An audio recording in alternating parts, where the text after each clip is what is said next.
Para esta presentación tenemos el honor de contar con la presencia de los siguientes ponentes. Primero se encuentra Edrey Álvarez Monsiváis, doctor en estudios humanísticos con orientación en comunicación y estudios culturales por el Tecnológico de Monterrey, profesor investigador en la Facultad de Ciencias de la Comunicación a nivel licenciatura, maestría y doctorado, ponente y conferencista en congresos de investigación nacionales e internacionales relacionados con las áreas de comunicación, periodismo, ciencia política y estudios de género, asesor y sinodal de tesis de posgrado y lector en coloquios de investigación. También cuenta con publicaciones recientes en distintas revistas, por ejemplo, las historias de Instagram de Mariana Rodríguez, análisis de su agenda y rol como primera dama y cobertura periodística de las candidatas a la gobernatura durante las campañas de México en 2021. También le acompaña el doctor Luis Gerardo Frías Gámez, quien es doctor en estudios humanísticos por el TEC de Monterrey y tiene maestría en diseño gráfico con orientación en dirección creativa de la Facultad de Artes Visuales de la Autónoma de Nuevo León. Es profesor e investigador de la Autónoma de Nuevo León. Sus líneas de investigación son comunicación política y mercadotecnia política. Y también es miembro del Sistema Nacional de Investigadores, el SNI, y de CONACYT nivel candidato. También nos acompaña Manuel Cebral Loureda, profesor e investigador de tiempo completo en el TEC de Monterrey, Escuela de Humanidades y Educación Campus Monterrey. Es doctor en filosofía por la Universidad de Santiago de Compostela con la tesis La Revolución Cibernética desde la filosofía de Gilles Deleuze, una revisión crítica de las herramientas de minería de datos y el Big Data. Y tiene un máster en aprendizaje estadístico y minería de datos, así como otro en arte, filosofía y creatividad. Es especialista en humanidades digitales, en aplicación de herramientas y de métodos computacionales a los estudios humanísticos, la reflexión crítica sobre la tecnología y el posthumanismo. Es principal investigador en proyectos Neurohumanities Lab, así como en cartografías del miedo, un acercamiento inmersivo desde las neurohumanidades. También le acompañan la moderadora Fernanda Alcalá. Y bien, ahora les cedo la palabra a nuestros invitados. Un fuerte aplauso para ellos.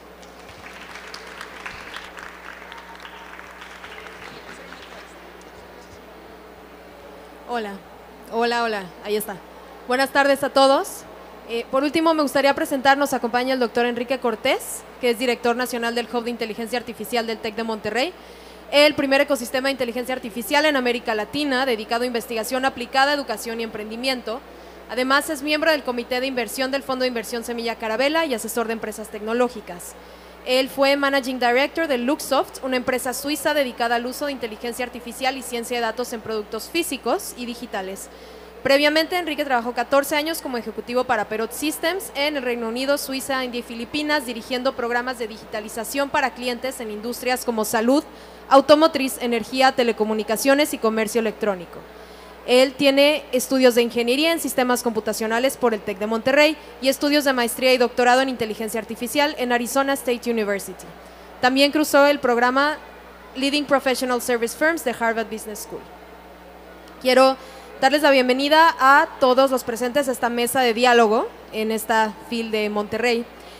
Estamos en un momento muy importante en la humanidad, donde está confluyendo justamente la tecnología y las humanidades. Varios pensadores y líderes de opinión incluso han comparado este momento con la revolución industrial o cuando empezó a crecer y surgir y realmente crecer el Internet. De ese tamaño parece ser el cambio ahora que la inteligencia artificial está permeando en la forma en que vivimos, nos comunicamos y evidentemente en cómo recibimos y procesamos la información.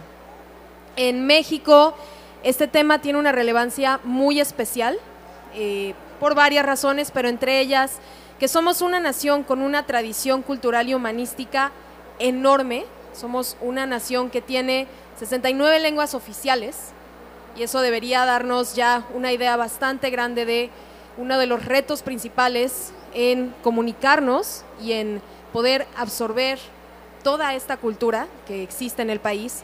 Y por otro lado, estamos en vísperas de elecciones federales el próximo año, un periodo en el cual la información y la comunicación tienen un rol trascendental. La inteligencia artificial y últimamente lo que está surgiendo, las herramientas de creación generativa, hacen muchas promesas, prometen democratizar el acceso al conocimiento con herramientas tan simples como traducción automática, manteniendo la cara de la persona que está platicando. generación de información, evidentemente, pero al mismo tiempo plantean unos desafíos muy significativos relacionados con la desinformación y la manipulación. Y si regresamos justamente al contexto preelectoral en el que estamos, pues nos damos cuenta que esto va a ser algo en lo cual se tiene que regular, se tiene por lo menos que estar conscientes, no solamente como Film Monterrey, como pensadores, como académicos, sino hacia la población. Tenemos la presencia de 4 destacados académicos investigadores. De nuevo tenemos al doctor Luis Frías, al doctor Enrique Cortés, al doctor Edrey Álvarez y al doctor Manuel Cebra Loureda. Me gustaría abrir esta discusión con una pregunta muy general, antes de hablar de obstáculos, etcétera, es ¿cuál es el papel y la trascendencia de las humanidades en esta era de inteligencia artificial y de creación generativa? Porque muchas veces pensamos en el papel tecnológico, pero se nos olvida pensar en las humanidades y cuál es su rol. Cedo la palabra a quien quiera hablar. Hola, hola. Hola, hola. Hola, ok. Hola, ¿qué tal? Bueno, yo soy Luis Frías y bueno, acerca de las humanidades, el rol que juegan, por un lado tenemos como esa advertencia sobre los peligros que pueda llegar a generar la inteligencia artificial, pero también nos puede ayudar a comprender cuáles son esas oportunidades que podemos generar con ellas.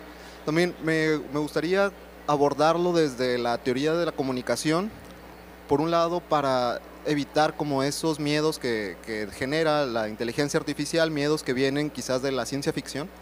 Y por ahí me resuena esta teoría de McLuhan, del medio es el mensaje, en donde él nos dice que nuestras creaciones como humanos son extensiones de nuestras posibilidades.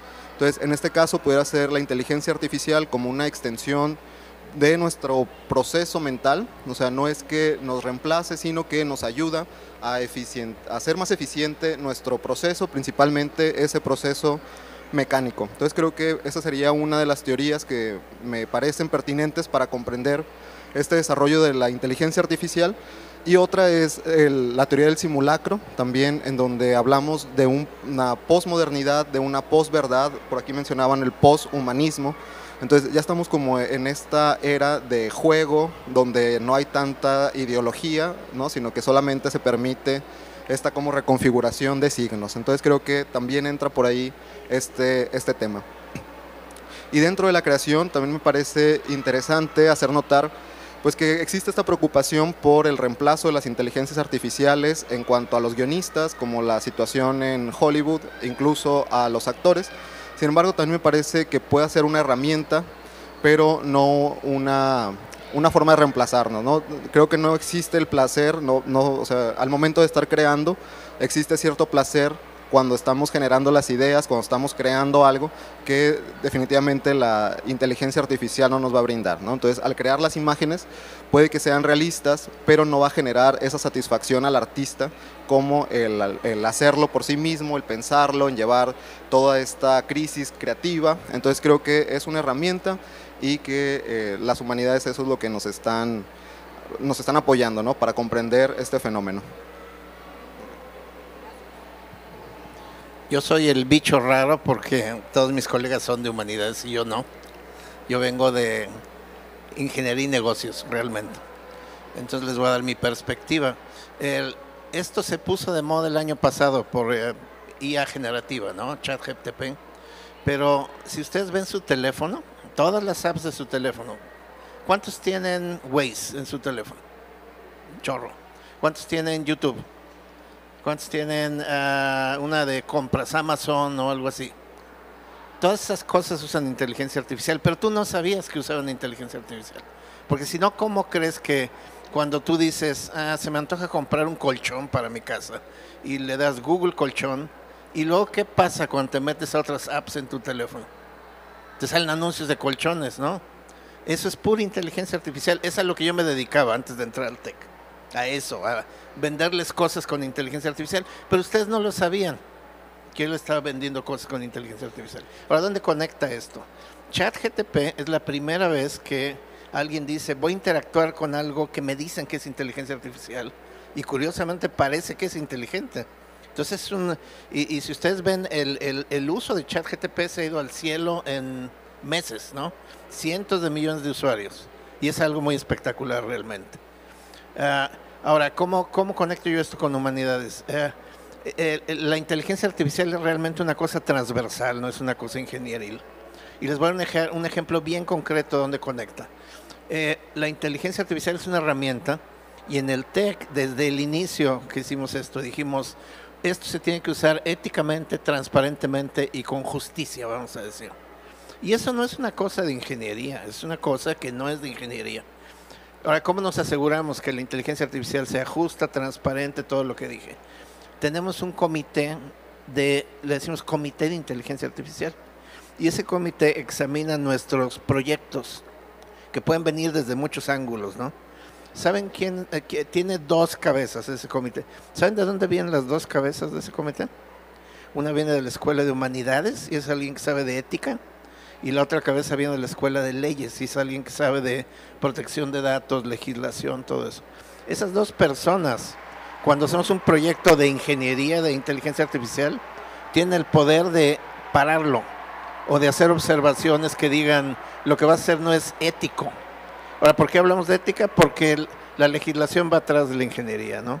Entonces, nada más un pequeño entrada para decir, hay una conexión directa entre la ética y la inteligencia artificial primero, y la otra es lo que dijiste, es el uso de la inteligencia artificial en las humanidades, es una explosión, y yo no lo veo como negativo, sino como positivo, pero ya expandiremos en eso. Sí, ¿qué tal? Pues yo como lo veo es que las humanidades no son, ya se ha mencionado, pero bueno, para incidir en esa idea, no son ajenas a la inteligencia artificial, ¿no? Sino que muy al contrario, tienen un componente que las vincula esencialmente con la inteligencia artificial. Cuando nacieron las ciencias de datos, se pensaba, y sobre todo en un principio, se utilizaban para cosas como cálculo del riesgo en un seguro, para valorar fondos crediticios, es decir, para trabajar con bases de datos que estaban, lo que se conoce en ciencia de datos como bases de datos estructuradas, ¿no? Es decir, que tienen unos campos, unas columnas, si sabe un poco de matemáticas y bases de datos, son estas bases de datos en las cuales hay unos campos muy predefinidos.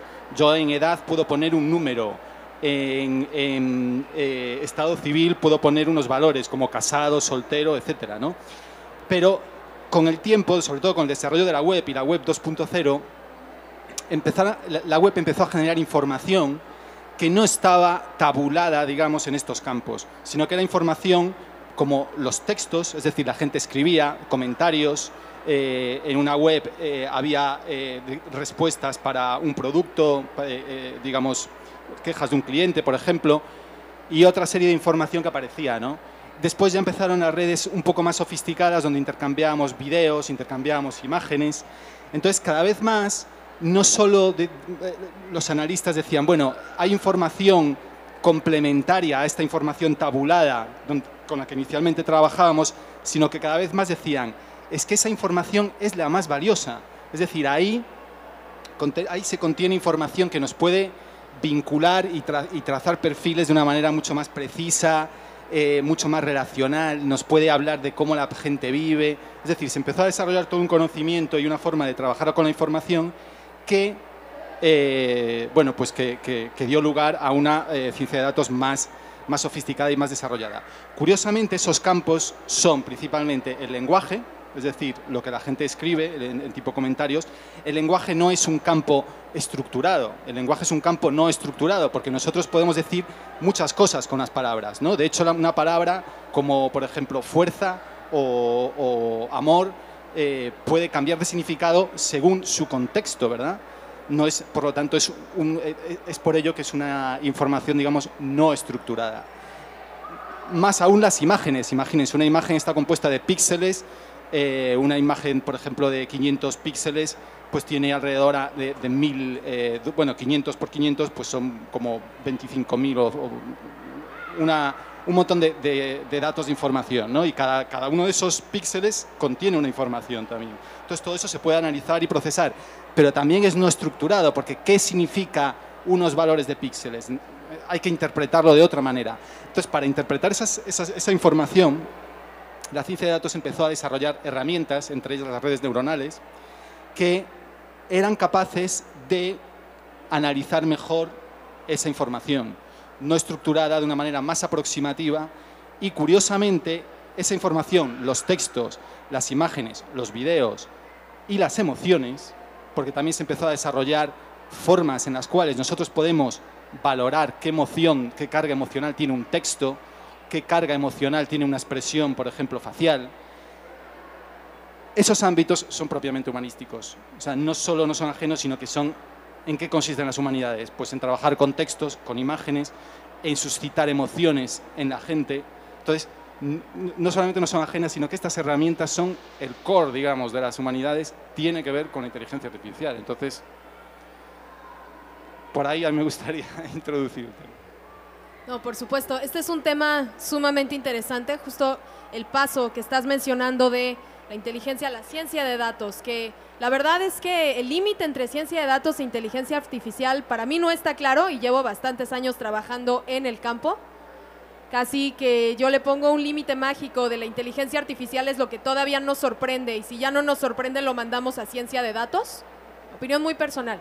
Pero justamente este cambio de leer expresiones y entender la emoción que está en un cierto texto a provocar una emoción con exactamente lo que quieres escuchar va a ser un tema que me gustaría tocar un poco más adelante.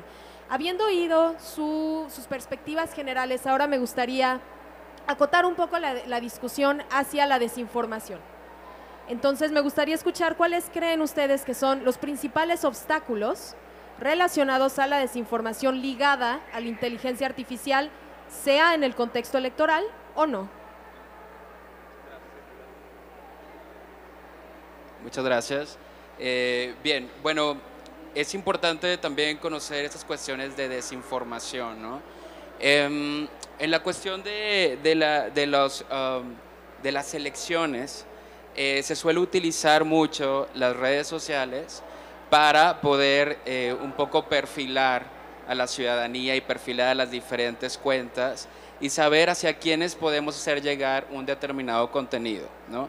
Ya se han hecho estos tipos de trabajos, por ejemplo, a través del Cambridge Analytica, ¿no? Durante la elección presidencial de Trump, que se perfilaron diferentes tipos de personalidad de los usuarios y a partir de su tipo de personalidad se le hizo llegar una cierta propuesta o un cierto tipo de programa de campaña, ¿no? Entonces, si detectaban que algún usuario era una persona muy protectora, ¿no? A partir de los likes, a partir de las reacciones que iba dando en los posts, pues a lo mejor a ellos se les podía hacer llegar una propuesta de Trump sobre la aportación de armas, ¿no? Y les iba a tener mucho sentido. Entonces, a lo que quiero referirme con esto es que más que cuestiones de desinformación, que sí las hay, y que hay que hacer que las personas, la ciudadanía, los usuarios, nos alfabeticemos mediáticamente, ¿no? Para saber cuándo nos estamos enfrentando a una noticia verdadera, a una noticia sesgada. También tenemos que saber que estamos perfilados, que tenemos un perfil en nuestras cuentas de redes sociales, ¿no? Y que a través de ellos nos llegan ciertos contenidos.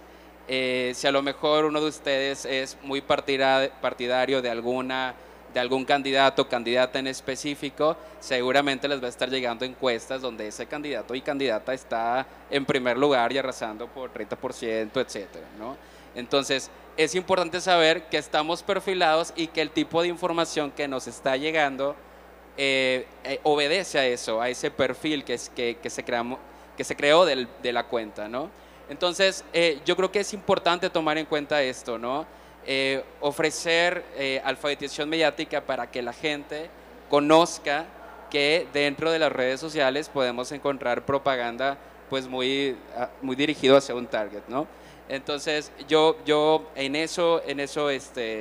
las cuestiones de investigación en comunicación política es lo que busco, ¿no? La forma en la que se puede generar democracia a través de las redes sociales.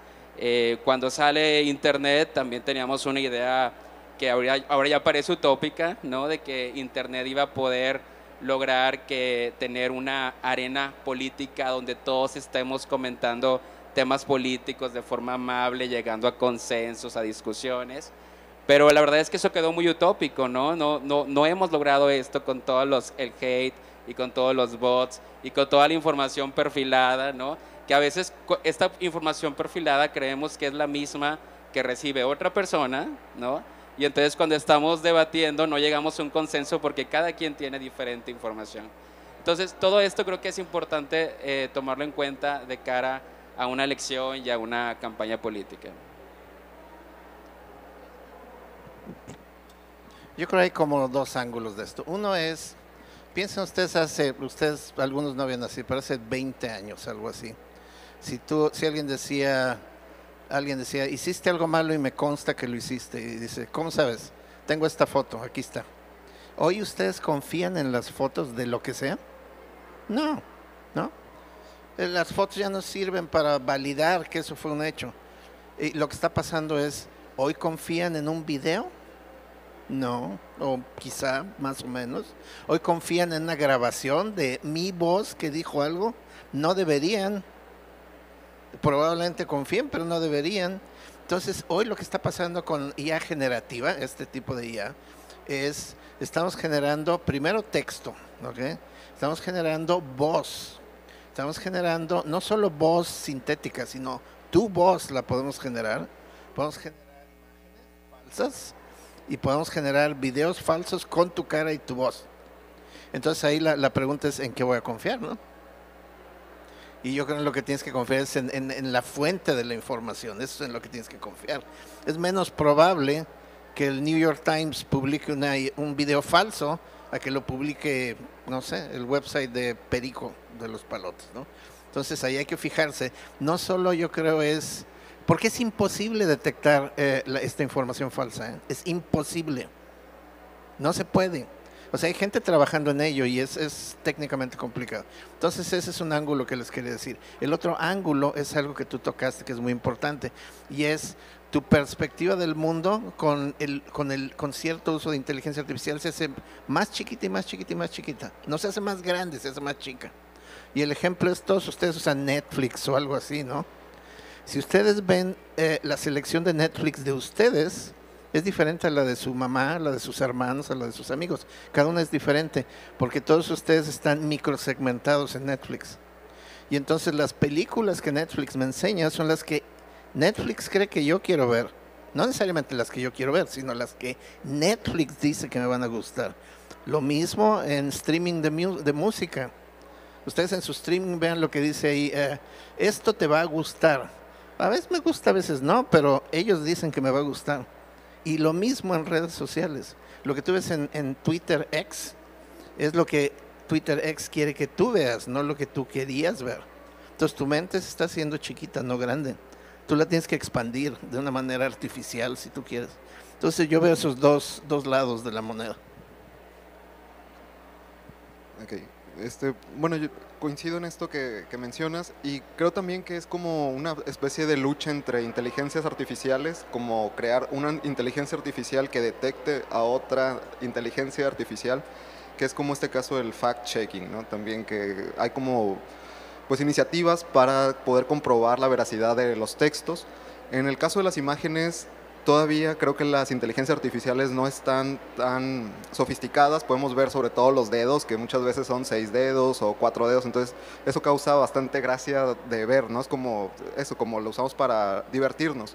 Pero claro que nos puede dar, en el caso de las imágenes, nos puede dar como este boceto quizás que nosotros podemos luego mejorar en Photoshop y ahora sí nos queda una imagen bastante realista, ¿no? Entonces ahí sí se podría generar como esa confusión. Y eso me recuerda precisamente el caso de Photoshop, cuando existía como ese debate en cuanto a cuál es una imagen real, cuál es una imagen digital y que finalmente no se puede comprobar. O sea, se intenta pasar por un verificador de uso de Photoshop, pero al final pues no se puede, ¿no? Entonces creo que sí hay como esa crisis de confianza y creo que es como la idea de la posverdad, ¿no? También esa idea de que ya no existe la verdad o a lo mejor nunca existió, sino que es más como la fe y como la confianza. Entonces es otra vez esta idea como de la posmodernidad y esta situación como líquida donde no podemos confiar mucho pues en el otro, ¿no? Está como siempre esa sospecha en la veracidad, en la verdad. Entonces creo que por ahí va.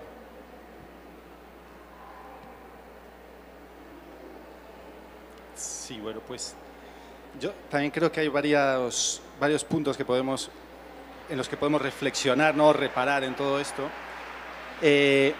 Como han comentado los colegas, todo este tema de las redes sociales, como la cámara de eco, ¿no? O sea, cómo nos devuelven lo que nosotros queremos escuchar, ¿no?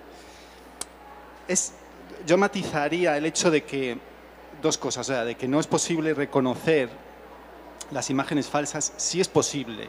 Es cierto que que es difícil, pero por lo de ahora es posible. O sea, no hay una reproducción exacta y muchas veces a mucha gente, digamos, nos confunden, ¿no? Pero sí existen equipos que se dedican a esto y que checan, porque siempre hay detalles que se escapan. Normalmente hay detalles que se escapan. Una parte de una imagen que está dobleteada, una sombra que no está. Es decir, siempre hay cosas con las cuales podemos detectar que eso no es cierto, ¿no? Y creo que esa vista no la debemos de perder y cada vez eso será más sofisticado, pero también tendremos seguramente más conocimiento de cómo revisar las imágenes o los textos o las voces, ¿no? Para poder, digamos, comprobar esto, ¿no? A mí igualmente me gustaría reflexionar un poquito sobre otro tema, o sea, paralelo a esto, sobre el tema de ChatGPT y los asistentes de texto y todo esto. Digamos que creo que va un poquito más allá, porque creo que hay el peligro de la desinformación. Está también en que estos chats nos generan como una especie de voz única, diríamos. O sea, como que son capaces de recoger toda esa información que está en la red y ofrecérnosla de una manera incluso natural, orgánica, ¿no? Como masticada, digerida. O sea, ya ni siquiera tenemos que buscar nosotros y en la red ir a una web donde esa información está en un párrafo, ¿no? Leerla, digamos, extraerla, sino que ya nos la da en forma de diálogo, o sea, nos contesta, nos la introduce en una conversación y eso yo creo que trae un peligro extra, digamos, trae una ventaja porque desde luego es mucho más asequible, ¿no? En general, pero también nos vuelve más cómodos y nos impide ser más críticos con la fuente, o sea, nos impide tener más información de dónde viene eso, comparar con otras fuentes. En definitiva nos ofrece, digamos, nos ahorra todo ese trabajo de búsqueda, pero también no sabemos de dónde viene. Entonces creo que eso también nos sitúa en una posición un poco más inquietante, ¿no? Y unido a esto debemos de pensar, bueno, ¿qué pasaría? Porque por ahora no lo hace. Es decir, por ahora este algoritmo, nosotros podemos consultar ChatGPT, en principio no está asociado con nuestros gustos, con nuestras... Es decir, nos genera una información, digamos, genérica. Podría tener este sesgo que tienen las redes sociales, ¿no? Empezar a, digamos, asociar información y ofrecernos todavía un sesgo personalizado y eso podrá suceder. Entonces, todavía, digamos que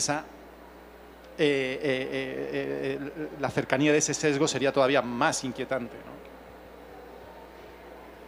Me gustaría ahondar un poco, traer el concepto de cámaras de eco, de burbujas de pensamiento y traer un concepto que me parece que es profundamente humano, que es, si nosotros queremos creer en algo, cualquier cosa que refuerce ese sesgo, lo vamos a tomar. A pesar de que nos levante tal vez una banderita roja de que esto podría, si queremos creer en eso, lo vamos a creer.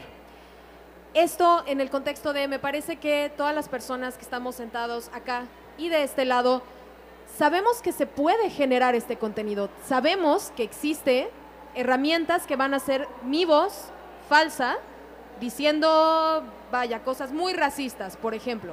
Y va a ser mi voz exactamente. Las personas que me conocen dirán, Fernanda no diría eso. Las personas que viven en la sierra, por ejemplo, que no me conocen y que probablemente no sepan que existe esta herramienta, van a decir, esa persona es muy racista. Entonces, estamos hablando de sensibilizarnos, buscarle los 6 dedos a la mano en las imágenes para ver qué es falsa, buscar la sombra que no existe. Pero al mismo tiempo, esto de una manera muy personal, yo he tenido que decirle a mis familiares de edad un poco más avanzada: tía, esto es falso, esto se puede crear, ya, falso.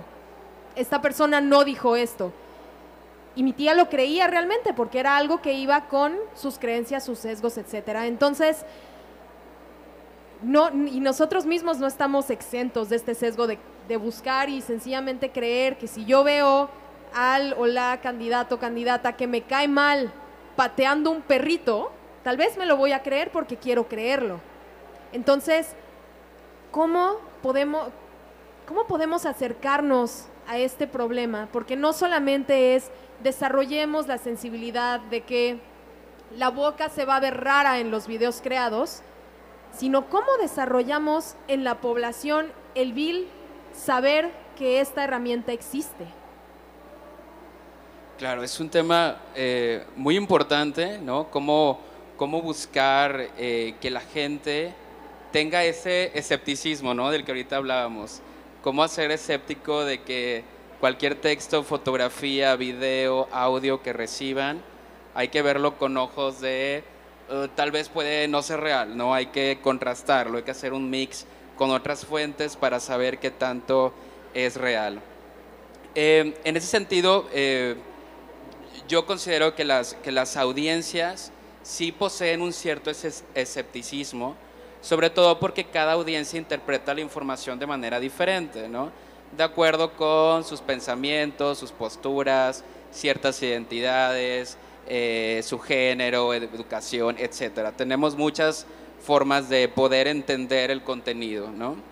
En ese sentido, yo creo que queda en nosotros y también en nosotros como académicos también dar a conocer esa información a través de la alfabetización mediática. Por ejemplo, cuando las personas que saben mucho de cine y que saben los movimientos de cámara, iluminación y todo esto, van y ven una película, ellos están imaginando todo el tiempo cómo el director tomó la escena, cómo la vinculó, cómo hizo el enfoque, cómo hizo el encuadre, quiénes intervinieron, etcétera. Te reconoce todo eso porque sabe la práctica de hacer cine, ¿no? Entonces, si nosotros supiéramos la práctica de cómo se crea una inteligencia artificial, qué datos son los que posee, ¿no? Que sabemos que posee hasta el 2021, ok, pero ¿de qué datos se alimenta? ¿Cómo los jerarquiza? O sea, ¿cómo decide qué dato me va a presentar primero, ¿no? ¿Cómo resuelve todo eso? ¿Qué información tiene? ¿Cuál es el objetivo de la empresa? ¿Cuál es el interés de la empresa final de crear esto, ¿no? Si pudiéramos saber todo eso, sería mucho más sencillo para nosotros poder discernir qué información es la que nos están dando. Entonces yo creo que falta eso, falta hacer mucha alfabetización mediática. Yo con mis colegas de comunicación a veces queremos que haya como una materia específica desde educación básica y a veces no sabemos si es porque es nuestro tema o porque de verdad es necesario. Pero a ver, si pensamos que desde pequeños, desde bebés, desde niños, ya están utilizando iPads, celulares y todo esto, ya están viendo televisión, están escuchando radio y todo, pues es importante que desde esa edad se empiece a alfabetizar, ¿no? Así como aprendimos a leer, escribir y todo esto, pues también es importante saber cómo interpretar los medios y cómo interpretar a estas plataformas digitales. Entonces yo creo que es una herramienta muy básica, muy importante el seguir promoviendo como espacios como este, ¿no? La alfabetización mediática. Hay un par de investigadores israelíes que se llaman Kahneman y Tversky, que uno de ellos ya falleció, el otro ganó un premio Nobel, son psicólogos, y ellos lo que estudiaron es el sesgo. Ajá. Y básicamente lo que dijeron es, la gente tiene esta hipótesis que los seres humanos son racionales, pero no es cierto. Básicamente lo que dijeron Kahneman y Tversky. Y estudiaron sistemáticamente los sesgos. Y hay algunos sesgos que tenemos todos muy raros. Ahí les doy un ejemplo. Tenemos unos dados y los tiramos, sale un 3. Y luego lo volvemos a tirar y sale un 3. ¿Cuál es el que sigue? Y la mayoría de la gente dice, va a ser un 3. Y eso no es cierto. O sea, incluso gente que estudia matemáticas dice, va a salir un 3. Y no es cierto. ¿Okay? No es cierto. Pero hay un sesgo muy importante que se llama el sesgo, ¿cómo le dicen ellos? Básicamente hay un sesgo que todos tenemos en nuestra cabeza que lo que dice es, si yo veo información que va a reforzar mi hipótesis que traigo en la cabeza, esa es la información que quiero ver. Si tú me presentas unas que no refuerzan mi hipótesis, esa voy a decir que no cuenta o no me interesa o esto es más importante que el otro. Entonces, esto de los sesgos no solo es lo que viene de afuera hacia adentro, sino también lo que tenemos en nuestras cabecitas. Y entonces parte de la educación yo creo es decirle a todo el mundo, todos tenemos sesgos, es parte de la naturaleza humana y si tú eso lo refuerzas de mala manera artificialmente, dándote información falsa, por ejemplo, que refuerza tu hipótesis falsa, entonces lo que va a hacer eso va a ser como una, ¿cómo se dice? Como un remolino para abajo, ¿no? Tú quieres ver esto, yo te lo doy, ya lo vi, y te doy más y ya lo vi otra vez, y esto lo que quiere decir es, los nazis son buenos, eso es lo que quiere decir, y es lo único que quiero ver. Y eso está construido en nuestro cerebro, desgraciadamente.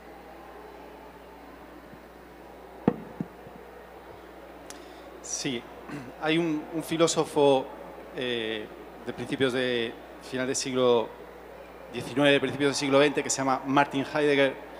Es un filósofo que,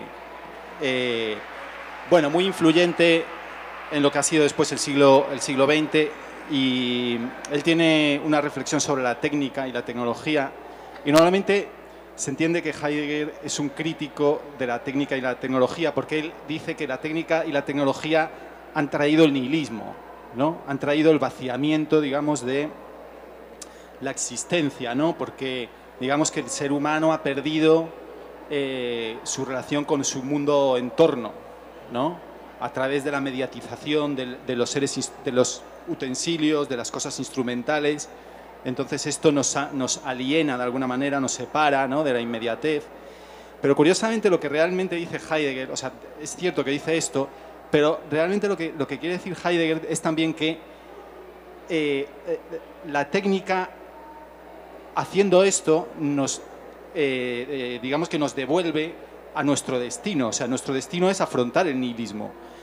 No es algo que no debía haber pasado, sino más bien es algo necesario. O sea, entonces, realmente es algo que tenemos que afrontar, ¿no? Entonces, desde ese punto de vista se podría entender que la técnica y la tecnología nos viene a poner frente al espejo, ¿no? O sea, nos viene a enfrentar a nosotros mismos, a nuestro nihilismo, a nuestras bajas pasiones. Por eso, digamos, también viene a mostrar cómo la política, principalmente, que es uno de los temas que estamos, creo, principalmente hablando y debatiendo, ¿no? La política está malamente influenciada por, pues por las opiniones personales que tenemos de las personas. No podemos valorar a una persona por su vida privada.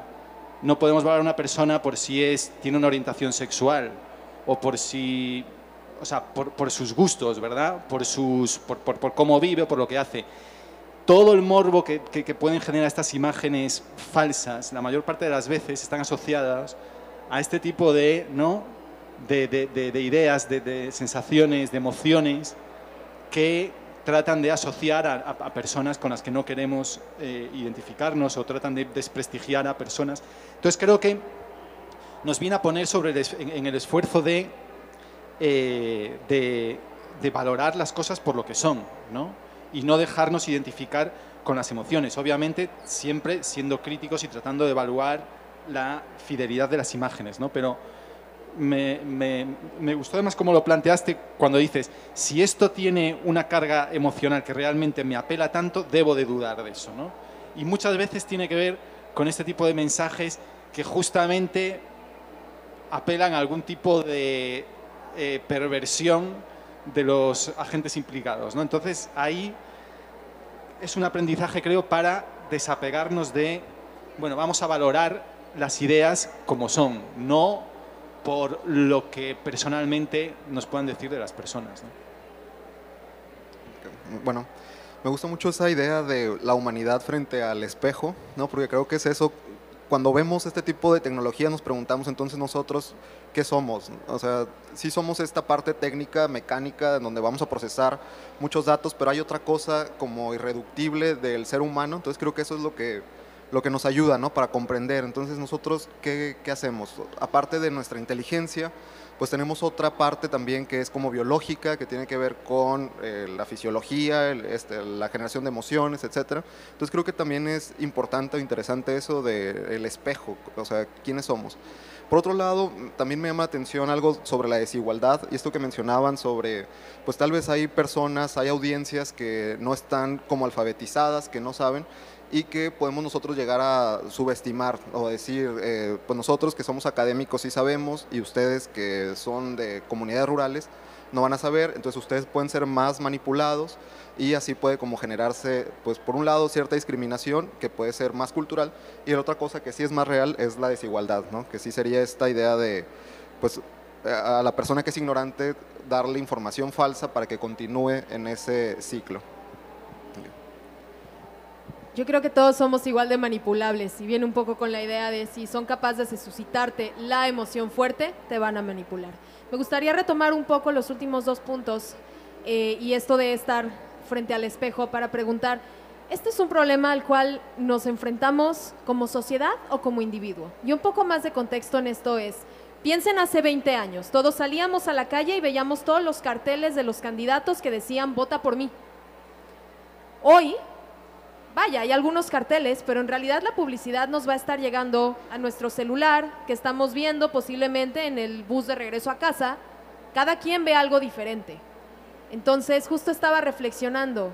Hace 20 años, un cartel enorme de un candidato haciendo algo indebido, tal vez yo me doy cuenta, mira, tiene 7 dedos, es falso, Enrique, es falso, Luis. Y como sociedad tal vez podíamos enfrentarnos de una manera diferente a que hoy tal vez ven una publicidad y es lo que quieren creer y no se dan cuenta de que la persona no tenía sombra. Cualquiera de estas cosas que son fáciles de ver para los que estamos buscando y sabemos que una cosa es falsa, entonces nos enfrentamos como sociedad o como individuo porque esto al final se convierte en el problema de cómo es la comunicación política, cómo tiene que ser y cómo casi como política pública se tendría que pensar en si esto tiene que ser regulado de una manera diferente. Sí, bueno, ante esa pregunta yo creo que sí es un problema del ámbito social, en el sentido de que están expuestos, digamos, estamos tomando decisiones como a ciegas o de forma sesgada, ¿no? Yo, por ejemplo, en los trabajos que realizo sobre el uso que le dan los políticos a Instagram, o la manera en la que los medios también abordan a los candidatos y candidatas, he encontrado que 10%, 5% de posts y de notas están dirigidas directamente a propuestas de campaña. Lo demás, el 90-95% es querellas entre ellos, te demando a ti porque hablaste mal de mí, te demando a ti porque no trajiste una factura de tus gastos, etcétera, ¿no? Se habla de ello, de la familia del candidato, incluso hasta cosas tan superficiales colocan los candidatos en sus cuentas de Instagram, como de qué manera alimenta a sus perros y cómo los saca a pasear y todo esto, ¿no? Entonces hay una cuestión, y creo que va mucho a apelar a las emociones, ¿no? Cuando hablamos de la posverdad, hablamos de que pensamos que es cierto porque la emoción que sentimos cuando vemos ese contenido, esa emoción es cierta, esa emoción existe. Por supuesto que es cierta, no es algo es algo del humano. Pero el hecho de que esa emoción sea cierta y que la sintamos no quiere decir que la información sea verdadera, no quiere decir que tu hipótesis, ¿no?, que formulaste sea la verdadera. Entonces, esto es la cuestión, que estamos como en un modo ciego de votar por otras cuestiones que no sean plataformas, que no sean propuestas políticas, y creo que eso al final sí tiene una problemática a nivel social, ¿no? El decidir de esta manera a tus candidatos. Hay una cuestión de compromiso, hay una cuestión del ser ciudadano, del velar por el bien común. Todas estas cuestiones se empiezan a poner como en hilo, ¿no? Cuando empezamos a tomar decisiones de esta manera. Entonces yo sí creo que es una cuestión a nivel social. Es cierto, como personas, como individuos debemos tomar la decisión de ser escépticos ante lo que vemos, de tratar de informarnos en más de una fuente, de validar la información que recibamos, pero al final las consecuencias creo que sí pueden llegar a ser a nivel más social.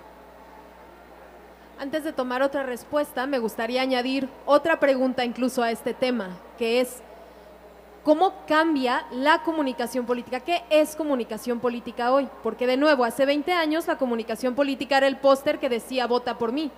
Hoy tal vez la comunicación política es un TikTok de un candidato comiendo en el mercado.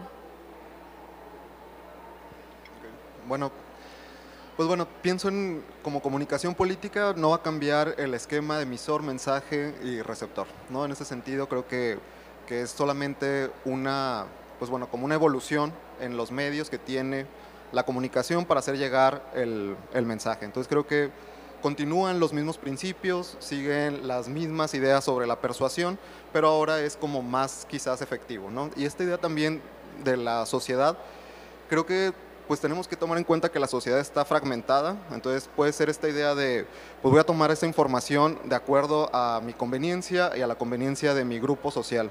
Entonces, principalmente en el ámbito político pudiera ser utilizar esta información que es falsa, sabiendo que es falsa, por el hecho de atacar al otro, ¿no? O sea, para desprestigiar y sabiendo, ¿no? O sea, sin ese principio ético de la verdad, sino la cuestión más bien política, pues como de guerra, como de la guerra sucia, ¿no? De usar esa información para atacar. Entonces creo que sí hay una cuestión ahí también ética, pero que pues no, a veces con la política no va a convivir, ¿no? Sino la información que ataque al otro y que lo desprestigie y que me favorezca a mí, pues va a ser la que voy a utilizar, creo. Algo que me gustaría decirles es qué se puede hacer hoy y cómo se hace, ¿ok? Hoy, si yo tengo un archivo con todos sus nombres, los que estamos aquí, lo que yo puedo es, a través de redes sociales, entender cuáles son sus intereses, ¿no? Entonces me voy a TikTok, me voy a esto o al otro, y descubro que yo, Enrique, me interesa el tema, los animales de la calle y rescatarlos y ese tipo de cosas, ¿no? Vamos a suponer. Entonces ya sé que me interesa. Ahora, el uso malévolo de esta cosa es, ¿qué tal si lo que yo quiero es desprestigiar al otro candidato, no apoyar al mío, sino desprestigiarte a ti? Entonces lo que voy a buscar es, ¿tú qué dijiste o hiciste que va contra mi interés emocional de proteger a los perros de la calle? Si no encuentro nada, lo voy a inventar y lo voy a generar. Voy a hacer una declaración falsa con tu voz que dice, odio a los perros, o una onda así, ¿no? O una imagen de ti pateando un perro. Todo falso. Y cuando me digan es falso, voy a decir, yo no sé, no sé dónde salió esto. Y así emocionalmente lo que voy a hacer es hacer lo que les acabo de decir la vez pasada, que es reforzar en tu mente tu sesgo que dice, yo no quiero nada que ver con un señor que patea a los perros de la calle o dice que son basura o que... Y eso, todo ese proceso que acabo de describir, ¿saben cuántos humanos hay en ese proceso? Nadie. Ni uno. Son puros modelos matemáticos. Puros modelos matemáticos. Y el peligro de esto es, se puede escalar. Así como les dije, si me dan la lista de ustedes, si me dan la lista de todos los habitantes de Nuevo León, puedo hacer lo mismo, igualito. ¿Y cómo van a descubrir? Va a ser difícil, que descubran que yo hice eso malintencionado. Va a ser muy difícil que lo prueben. Esas son las granjas de bots famosas. Sí, yo reflexionaría un poco sobre algo que ya se dijo, pero para ahondar un poquito más, cuando Enrique decías esto de la información que nos apela, también tú lo decías, nos la retenemos más, ¿no? De hecho, pues ya está demostrado que nosotros percibimos mucha más información de la que somos conscientes, ¿no? Es decir, nuestro cerebro es capaz de organizar el mundo de tal manera que aquello que tiene un sentido y un valor para nosotros es lo que consideramos real, ¿no? Si no, no lo tiene, ¿no? Un ejemplo muy básico de esto es que, por ejemplo, nosotros percibimos muchos colores, muchos tonos de colores, pero solamente decimos que es azul un rango determinado de color, por ejemplo, o verde o cualquier otro color. Eso no significa que no reconozcamos más matices y podamos percibir que hay un tono de verde diferente que otro, pero simplemente retenemos verde, ¿no? Por decir algo. Bueno, esto pasa con otras cosas y es relevante a la hora de decir, bueno, ¿qué es lo que nosotros procesamos y qué retenemos como información? Entonces, efectivamente, nosotros retenemos aquello que nos apela, aquello que nos hace sentido y aquello que tiene que ver con nosotros y que nos, de alguna forma, bueno, como diría Nietzsche, aquello que acrecienta nuestra sensación de poder, ¿no? Que nos hace sentir bien, que nos hace sentir mejor.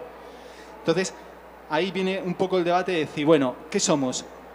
¿Seres racionales que sienten o somos seres sintientes que piensan, ¿no? O sea, ¿qué tiene más peso? ¿Nuestra emoción o nuestra razón, ¿no? Y ahí yo creo que la balanza, por lo que estamos diciendo, puede ser que esté más inclinada hacia la parte emocional, ¿no? O sea, como que vaya primero y que realmente sea el sustrato. Ahora bien, yo pensaría también, realmente la inteligencia artificial se debate mucho acerca de si tiene capacidad de sentir o no, ¿no? ¿Es capaz de sentir la inteligencia artificial? ¿Cómo se relaciona con el mundo de las emociones? Por lo que se ve, no tiene capacidad de sentir y nosotros venga a empeñarnos en que la inteligencia artificial sienta.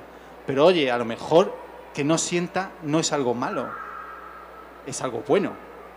O sea, a lo mejor precisamente porque no siente puede ser una inteligencia más neutral que nosotros, que sí que sentimos, ¿no? Y estamos influenciados. Entonces yo creo que dentro de este panorama tan difícil, tan lúgubre que puede parecer, yo creo que una alternativa es también pensar que de hecho la IA puede ayudarnos a pensar, a valorar la información de manera más objetiva, sin involucrar con el sentimiento. Y no intentar, no antropomorfizar la inteligencia artificial diciendo, no, es que tiene que sentir. Dice, bueno, pues no siente y eso es bueno. O sea...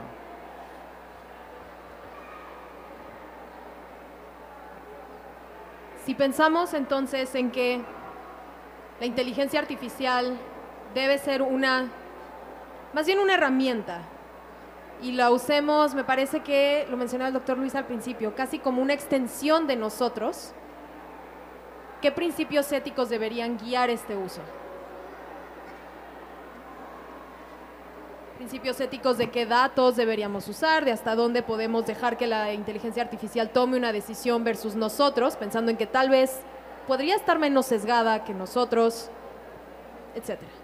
Bueno, sí, algo que a mí me llamó mucho la atención cuando surge, sobre todo se populariza ChatGPT, es que esta plataforma nace, y Midjourney y todas estas, nacen con el componente ético. O sea, sí los veíamos como unas plataformas con muchas potencialidades, con muchas formas de crear contenidos, de crear textos, etcétera.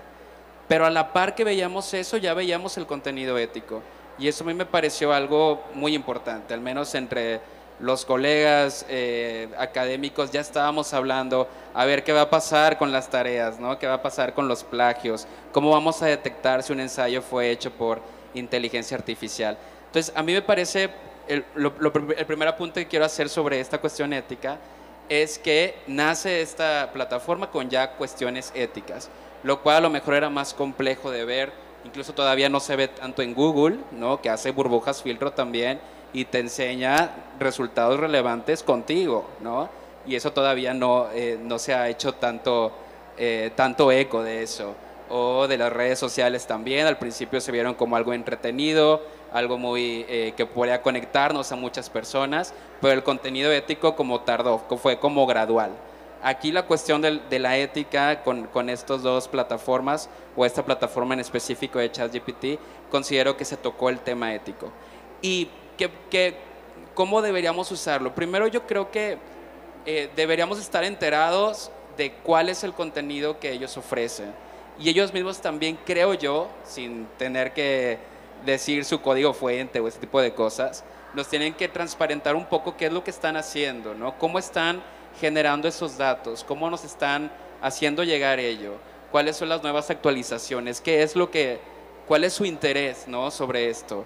Creo que es importante ser, digamos, como usuarios, es importante perseguir que se transparente esta cuestión. Y por el otro lado también está la cuestión un poco de la, como de la creatividad, ¿no? Y pues a quién le pertenece ese texto que acabo de generar por ChatGPT, ¿no? O a quién le pertenece esa fotografía que acabo de generar con inteligencia artificial.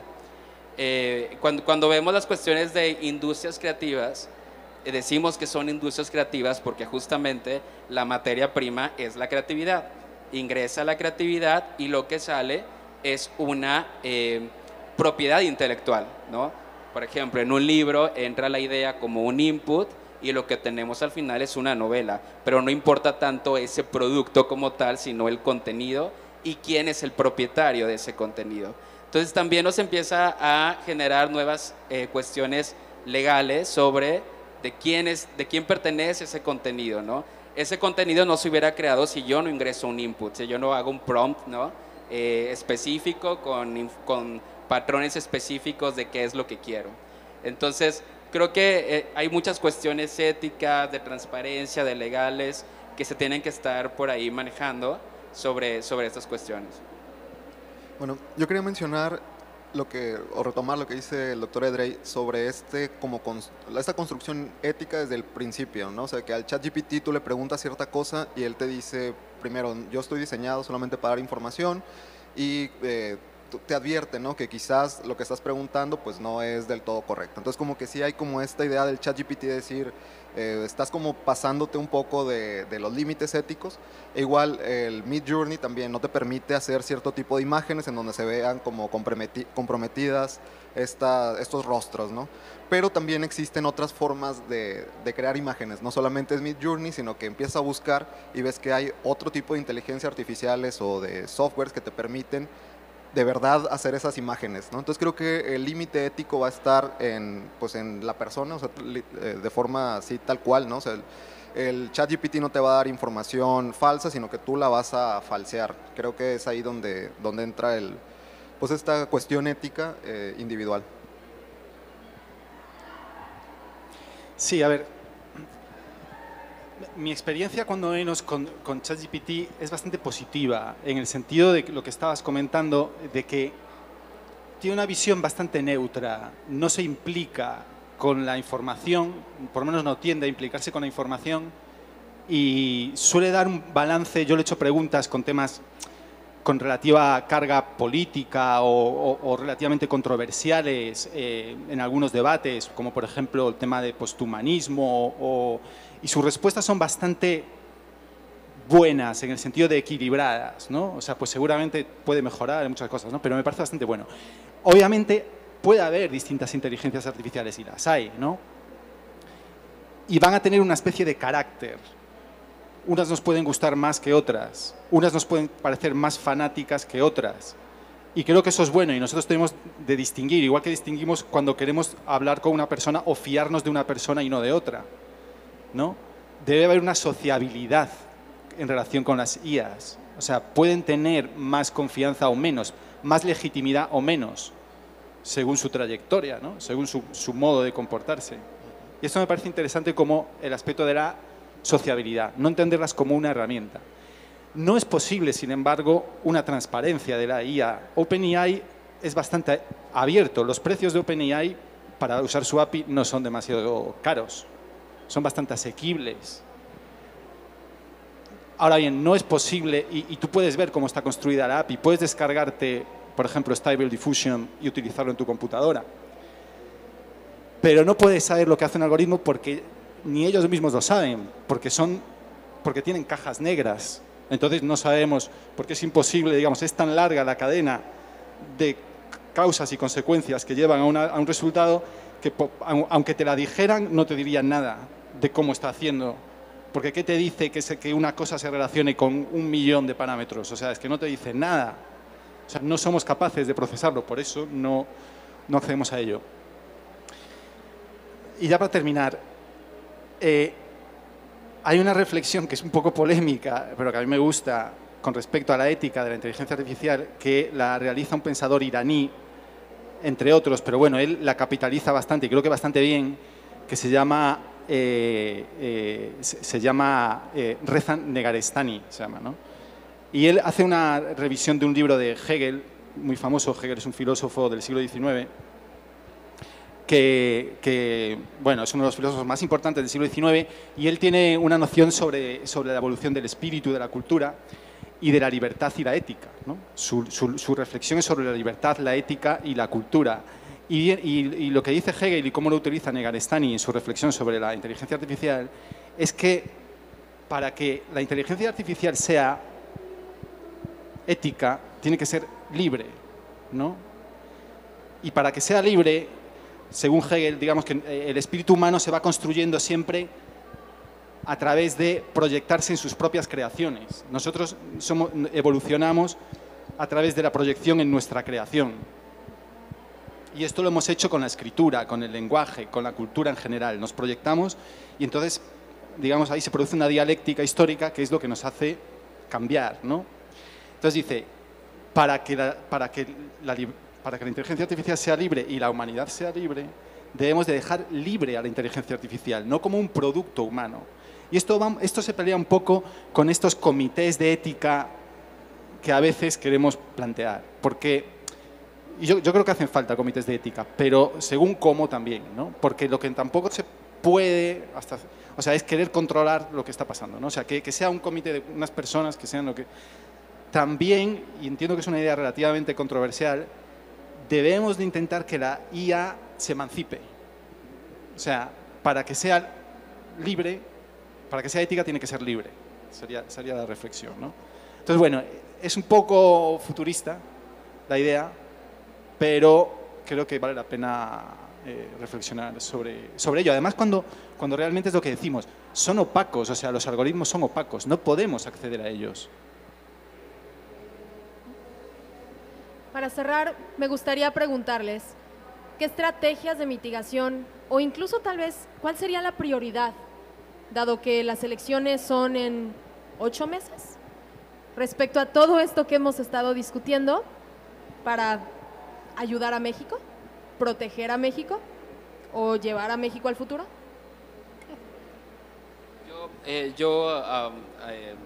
Sí, apelo totalmente a la cuestión de la alfabetización mediática. Considero que eso es un punto muy importante, el simplemente decir que existe inteligencia artificial que hace fotografías y que hace textos ya abre el escepticismo de las personas. Entonces, yo creo que eso es importante, el estar conociendo de qué manera puede ser perfilado por los candidatos, por las redes sociales, que hay información que puede ser falsa, que hay información que aparenta ser verdadera por la emoción que tenemos, pero que es importante revisarla y matizarla y buscar en otras fuentes si esa información es verdadera. Entonces yo creo que a mi punto de vista, la alfabetización mediática es la manera en la que se puede un poco combatir esto, ¿no? Yo estoy contigo, o sea, hay que enseñarle a todos, niños y adultos y a todos a ser más escépticos de lo que éramos antes, sin lugar a dudas. La legislación nos va a ayudar porque la legislación va años atrás de la técnica, vamos a decir. Entonces, lo que yo veo de legislación propuesta, la verdad son puras tonterías hasta ahora, genuinamente puras tonterías. Entonces es autoeducación, yo diría, y educación social, ¿no? Es decir, cuidado con lo que ves y piénsale bien y vea a quién, qué fuente de información es más confiable que otra. Es lo único que podemos hacer. Sí, yo creo también esto de naturalizar a la inteligencia artificial, que ya es como parte de nosotros, que lo vemos en los algoritmos, ¿no? O sea, como advertir que existe.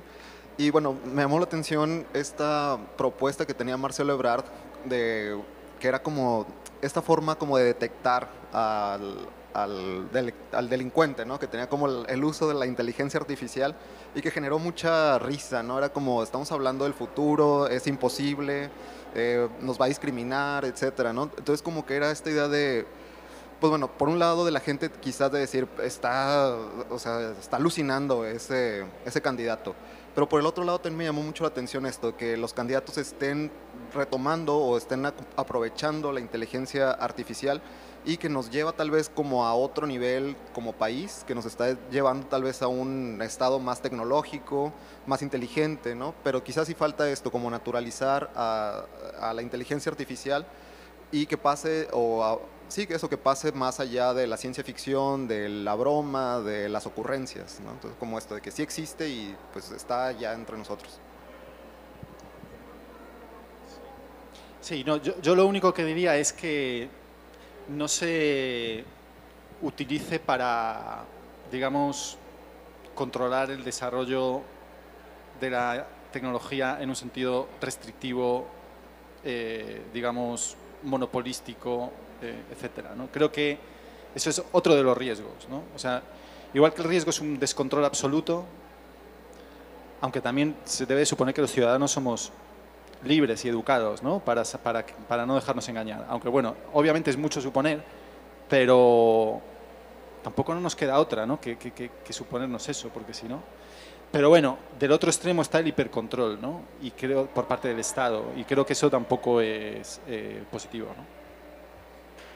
Para cerrar, me gustaría decir que yo estoy en el mismo equipo que Drey y Enrique. Me parece que la alfabetización mediática es de lo más importante frente a estas elecciones y que todos aquí nos llevemos la tarea de tener los ojos abiertos, el pensamiento crítico y también tratar de, en nuestro propio círculo, preach, decirle a la gente, existe esto, se puede crear información falsa, ten los ojos abiertos y el pensamiento crítico y confiar en que la red se va a ir abriendo y eventualmente todos sabremos al menos si podemos tener este escepticismo.